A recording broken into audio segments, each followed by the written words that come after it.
Hello दोस्तों, स्वागत है आपका गौतम सर की क्लास में। और आप देख रहे हैं अपना यूट्यूब चैनल हिंदी मस्ती। और आज की क्लास में हम चर्चा करते हैं हिंदी व्याकरण के ऊपर एक बहुत ही महत्वपूर्ण टॉपिक है जिसका नाम है संधि। और संधि एक भयभीत करने वाला टॉपिक, व्यक्ति को पता नहीं क्या हो जाता है एग्जाम में कि उससे संधियां गलत हो जाती हैं। और यदि आपको आज तक संधि समझ में नहीं आई है तो चैलेंज है इस बात का कि आज के बाद आप संधि गलत नहीं करेंगे। ये मेरा फेवरेट टॉपिक है संधि। आप देखना कि इस संधि को आप कैसे चुटकियों में सिद्ध करते हैं। सिद्धि नहीं बल्कि आज के बाद आप सिद्ध तो दूसरों को कराओगे, ये गारंटी है इस बात की। देखते हैं आज के टॉपिक में हम करते हैं संधि को हल। तो सबसे पहले पूछा जाता है कि संधि किसे कहते हैं। तो संधि का शाब्दिक अर्थ होता है मेल या जोड़। मेल या जोड़ किसका होता है तो याद रखना वर्णों का होता है। संधि दो वर्णों के मेल को संधि कहते हैं। ये एक वैकल्पिक परिभाषा है। कभी कभी एग्जाम में पूछा जाता है, प्रश्न आता है कि संधि किसे कहते हैं, तो उसके चार विकल्प आते हैं। नंबर 1 आता है दो वर्णों के मेल को संधि कहते हैं। दूसरा आता है दो शब्दों के मेल को संधि कहते हैं। तीसरा आता है दो शब्दों के सार्थक मेल को संधि कहते हैं। और चौथा विकल्प होता है इनमें से कोई नहीं। तब आप याद करें कि दो वर्णों के मेल को संधि कहते हैं। ये आपका विकल्प ठीक होगा। अब हम जैसे बात करते हैं, जैसे मान लीजिए वो दो वर्ण कौन से होते हैं जो मिलते हैं। जैसे मान लीजिए यदि आप करते हैं विद्यालय, होता है आपका एक शब्द है विद्यालय। इस विद्यालय का संधि विच्छेद अगर किया जाए तो क्या होगा, विद्या प्लस आलय हो जाएगा। विद्या प्लस आलय, ये एक शब्द है विद्यालय। इसका संधि विच्छेद हो गया विद्या प्लस आलय। अब हम क्या करते हैं, देखते हैं ये दो पदों में टूटा है। तो पहले पद का अंतिम वर्ण, पहले पद का अंतिम वर्ण, पहला पद ये है और अंतिम यहां, अर्थात पहले पद का अंतिम वर्ण धा है। तो क्या करते हैं, विध धा को हम हलंत कर देते हैं, क्योंकि पहले पद का अंतिम वर्ण धा है और धा हलंत हो गया। इसमें क्या बचा, आ। तो यहां प्लस लगाएंगे और इसमें से निकला आ। ठीक, ये वाला प्लस यहां कर देंगे। दूसरे पद का प्रथम वर्ण, दूसरा पद ये है, इसका प्रथम यहां है। दूसरे पद का प्रथम वर्ण यहां क्या है, बड़ा आ है, इसको लिखा। प्लस जो बचा वो इधर लिख देंगे, लय बचा है तो वो इधर आ जाएगा, लय। ठीक, अब आप देखें आ के बाद आया है, अर्थात दोनों समान वर्ण है, कोई दिक्कत नहीं। तो इन दोनों का हम जोड़ते हैं, तो विध धा को हलंती रहने दीजिए, प्लस लगाइए। आ के बाद आया है तो इन दोनों के स्थान पर बड़ा आ हो जाएगा और ये प्लस लय जोड़ेंगे इसके साथ और ये सब पूरा पद जोड़ेंगे। तो जब किसी व्यंजन पर हलंत होता है तो उसमें स्वर लगाने पर उसका हलंत हट जाता है। तो ये आ में आ जो है धा में लगेगा तो ये हलंत हट जाएगा। तो अर्थात ये बनेगा विद्या और लय इसके साथ जोड़ देंगे, ये बन जाएगा विद्यालय। ये आप सिद्ध करेंगे इस तरह से कि संधि किसे कहते हैं। देखिए इसकी दो परिभाषाएं होती हैं। संधि की एक विस्तृत परिभाषा होती है और एक शॉर्ट वाली परिभाषा होती है। शॉर्ट परिभाषा आप पढ़ चुके हैं, दो वर्णों के मेल को संधि कहते हैं। ठीक, विस्तृत परिभाषा क्या होती है देखिए जरा, परिभाषा क्या होती है देखिए जरा। ये एक विद्यालय शब्द है, ये एक शब्द को विच्छेद किया तो दो पदों में टूटा, तो संधि किसे कहते हैं इसकी विस्तृत परिभाषा मैं बता रहा हूं, ध्यान से सुनना। जब दो पद आपस में मिलते हैं, जब दो पद आपस में मिलते हैं तो मिलने वाले पहले पद का अंतिम वर्ण और दूसरे पद का प्रथम वर्ण, देखें पहले पद का अंतिम वर्ण धा है और धा में आ है। कोई भी व्यंजन बिना स्वर के पूर्ण नहीं होता है, प्रत्येक व्यंजन में एक स्वर होता है। यदि आपको ऐसे समझ में ना आए तो हम देखते हैं, मान लीजिए धा है, ठीक, और इसमें से ये धा है आ है, तो यहां अगर माइनस कर दिया जाए आ, ठीक, तो ये धा क्या हो जाता है, हलंत हो जाता है। यदि मान लीजिए का है, का को हम बोलते हैं का बोल रहे हैं ना, तो लास्ट में आ रहा है, यदि इसमें से आ निकाल दिया जाए तो ये बराबर का क्या हो जाता है, हलंत हो जाता है। तो ऐसे ही इसमें अब आप बहुत ध्यान से देखना कि याद रखना कोई भी व्यंजन वर्ण बिना स्वर के पूर्ण नहीं होता है। तो जब दो पद आपस में मिलते हैं तो जैसे विद्यालय, विद्यालय एक शब्द है, इसका संधि विच्छेद होता है विद्या प्लस आलय। अब विद्यालय का संधि विच्छेद विद्या प्लस आलय है, तो ये दो पदों में टूटा है। किसी शब्द को हम विच्छेद करते हैं तो याद रखना विच्छेद करते समय कि वह सार्थक पदों में टूटा होना चाहिए। संधि विच्छेद करते समय आप बहुत गलतियां कर देते हैं। गलतियां कहाँ होती हैं, हम ये नहीं ध्यान देते कि जो शब्द है वो शब्द का हम संधि विच्छेद करते हैं तो वो किस पद में टूटता है, अर्थात दो पदों में टूटा है तो वो पद सार्थक है कि निरर्थक है। तो शब्द सार्थक होता है और वो देखते हैं, जैसे अगर ये विद्या है तो एक सार्थक पद है, आलय है ये भी एक सार्थक पद है। सार्थक उसे कहते हैं जिसका कोई अर्थ होता है। ठीक, तो पहले पद का अंतिम वर्ण दूसरे पद का प्रथम वर्ण आपस में मिलकर जो विकार उत्पन्न करते हैं उसे हम संधि कहते हैं। याद हो जाएगा, जब दो पद आपस में मिलते हैं तो मिलने वाले पहले पद का अंतिम वर्ण और दूसरे पद का प्रथम वर्ण आपस में मिलकर जो विकार उत्पन्न करते हैं उसे संधि कहते हैं। ये संधि की विस्तृत परिभाषा है। ओके, ये परिभाषा ऐसे पूछी जाती है, जब दो स्वर मिलते हैं तो क्या होता है, तो याद रखना संधि होती है। ठीक है, अब बात आती है, इस उदाहरण से आप सीखें, मैं समझता हूं ये उदाहरण आपको समझ में आ गया होगा। अब आता है प्रकार कि संधि कितने प्रकार की होती है। संधि कितने प्रकार की होती है बात आती है तो विकल्प भी आते हैं आपके। विकल्प में आता है 3 प्रकार की होती है, 2 प्रकार की होती है, 4 प्रकार की होती है, ये 5 प्रकार की होती है। तो याद रखना संधि 3 प्रकार की। जैसा आपने पढ़ा संधि 3 प्रकार की होती है, स्वर संधि, व्यंजन संधि, विसर्ग संधि।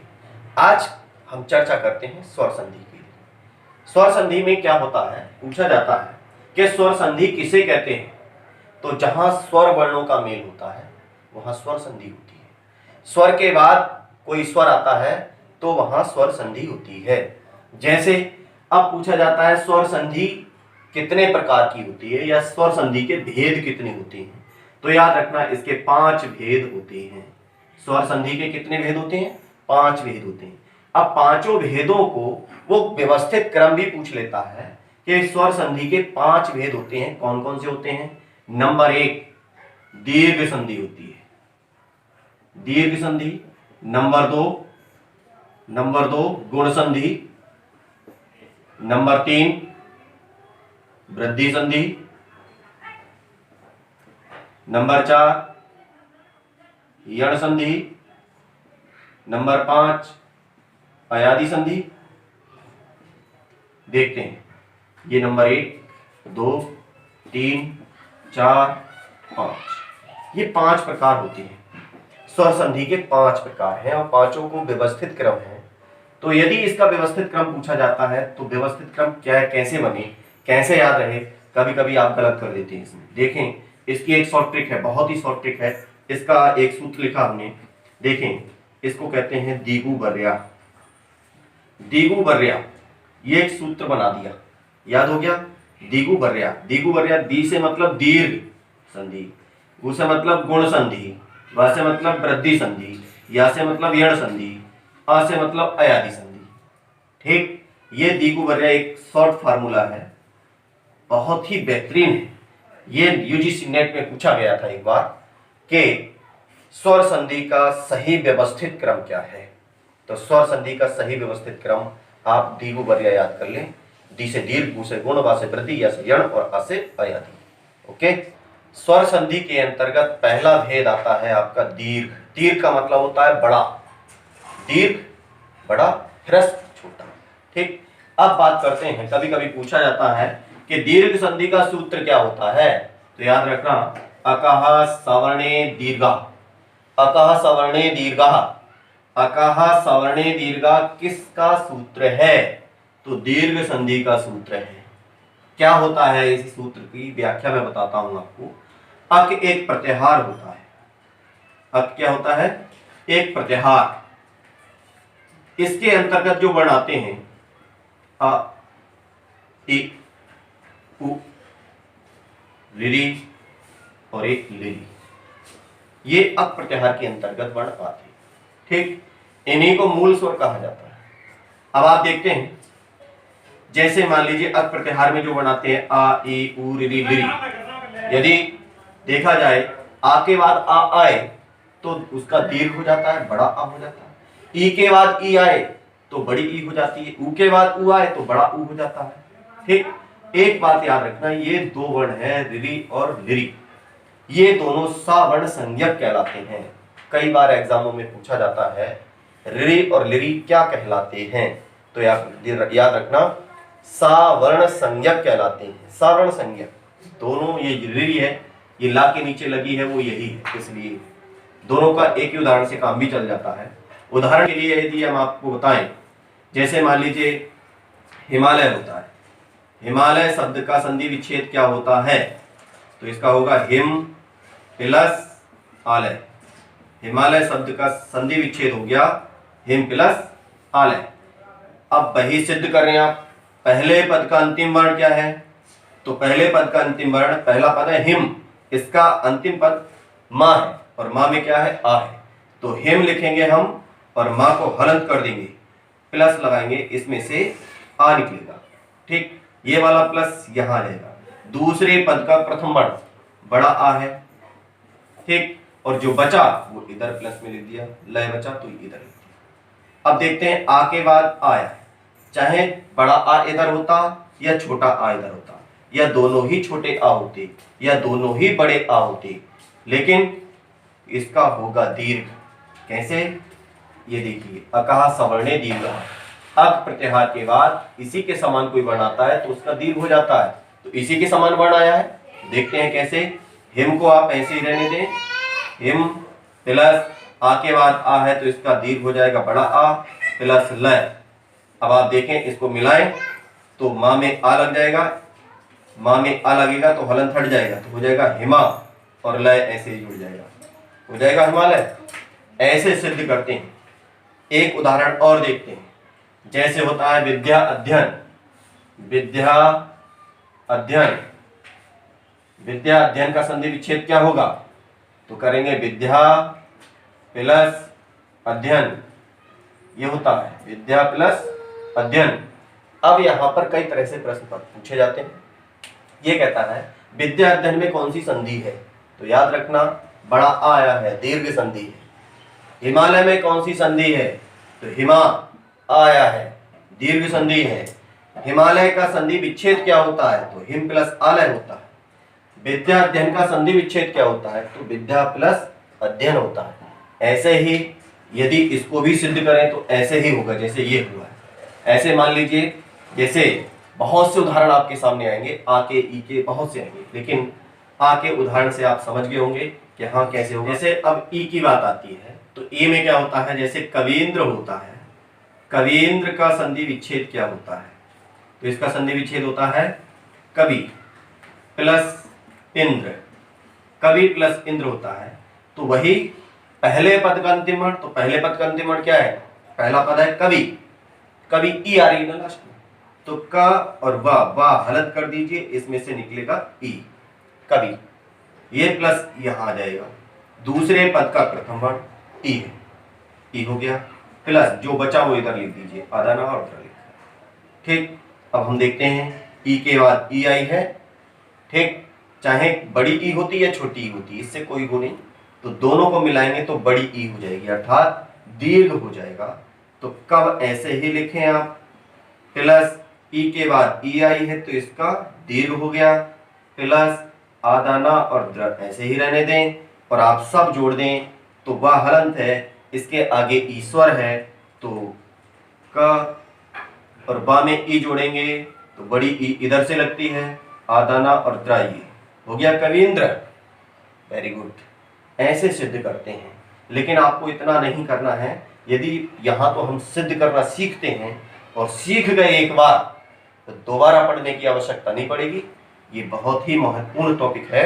अब ऐसे ही आप मान लीजिए कवींद्र के बाद मान लीजिए रविंद्र आता है, रविंद्र का संधि विच्छेद क्या होगा, करेंगे रवि प्लस इंद्र, ठीक, सिद्ध इसी तरह से हो जाएगा। जैसे भानुदय, तो इसका संधि विच्छेद क्या होता है, तो होगा भानु प्लस उदय, भानुदय। अब देखते हैं भानु, पहले पद का अंतिम वर्ण क्या है, भान, ना हलंत हो जाएगा, इसमें से क्या निकला उ, भानु, उ आ रहा है ना लास्ट में, ये प्लस यहाँ लग जाएगा। दूसरे पद का प्रथम वर्ण क्या है, उ, छोटा उ है, और प्लस ये क्या है, द और ये इधर कर दिया। अब आप देखते हैं उ के बाद उ आया है, ठीक, तो भान ऐसे ही रहने दें, उ के बाद उ आया है तो इसका बड़ा उ हो जाएगा, और प्लस द ऐसे ही रहने दें।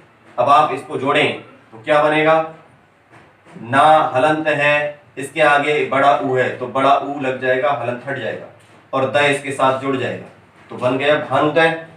ये संधि सिद्ध करना सीखते हैं। कभी कभी ये पूछता है कि भानुदय का संधि विच्छेद क्या होता है, तो भानु प्लस उदय होता है, ठीक। ये संधि विच्छेद करके दिया होता है, कहता है इससे क्या शब्द बनेगा, तो अब आप जोड़ना घटाना सब सीख रहे हैं। ये टिग्नामेंट्री की तरह सिद्ध कर रहे हैं आप। संधि को ऐसे पढ़ना है। जैसे पितृणम होता है, तो पितृणम का संधि विच्छेद क्या होगा, तो होगा पितृ प्लस ऋणम। पितृणम का संधि विच्छेद पितृ प्लस ऋणम होता है, ठीक। पितृ तो ऋणी है लास्ट में, पहले पद का अंतिम वर्ण क्या है, तो पहला पद है पितृ, तो पहला पद ता हलंत कर देंगे, इसमें से क्या निकलेगा, ये ऋणी निकली, ठीक। ये वाला प्लस यहाँ आ जाएगा। दूसरे पद का प्रथम वर्ण ऋणी ऋण और प्लस ऋणम बचा वो इधर लिख दिया। अब आप देखते हैं ऋणी के बाद ऋणी आई है, ओके। अब ऋणी के बाद ऋणी आई है तो इसका दीर्घ होगा, कैसे होगा, पित को आप ऐसे ही रहने दें, प्लस इन दोनों का जो बड़ी ऋणी बनती है डबलटा बन जाता है, प्लस ऋणम। अब आप देखते हैं सब जोड़ेंगे तो पितृ ये ऋणी इसके साथ लगेगी और णम ऐसे ही जुड़ जाएगा, तब बनेगा आपका चित्रणम। हो गया। ये दोनों वर्ण सावर्ण संज्ञक कहलाते हैं। दोनों का एक ही उदाहरण से काम चल जाता है। अगर आप इस चैनल पर नए हैं तो रेड कलर में आता है सब्सक्राइब लिख करके उसको सब्सक्राइब कर लें। बराबर में बेल आइकन है उसको भी प्रेस कर देना, जिससे कि प्रत्येक वीडियो का नोटिफिकेशन आप तक पहुंच सके। अभी संधि शुरुआत हुई है, पूरी हिंदी पढ़ने को है, बने रहना हमारे साथ गौतम सर की क्लास में। अगले हम इससे पूछे जाते हैं बहुत से प्रश्न, बताते हैं आपको कि संधि किसे कहते हैं। तो दो वर्णों के मेल को संधि कहते हैं। संधि कितने प्रकार की होती है, तो संधि 3 प्रकार की होती है, स्वर संधि, व्यंजन संधि और विसर्ग संधि। स्वर संधि कितने प्रकार की होती है, तो स्वर संधि 5 प्रकार की होती है। वही दीगुवर्या, दीर्घ गुण वृद्धि यण पयादि, ऐसे ही पूछा जाता है स्वर संधि किसे कहते हैं। तो स्वर वर्णों के मेल को स्वर संधि कहते हैं। स्वर संधि में सबसे पहली संधि आती है दीर्घ संधि। दीर्घ संधि का सूत्र क्या होता है, तो अका सवर्ण दीर्घ होता है। इसकी परिभाषा क्या होती है, देखते हैं। अब एक प्रत्याहार है, इस प्रत्याहार के बाद आ ई उ रि रि के बाद सवर्ण, मतलब आ के बाद आए, ई के बाद ई आए, उ के बाद उ आए, तो उसका क्या हो जाता है, दीर्घ हो जाता है। और दीर्घ कैसे होता है हम उदाहरण के अनुसार सीख चुके हैं।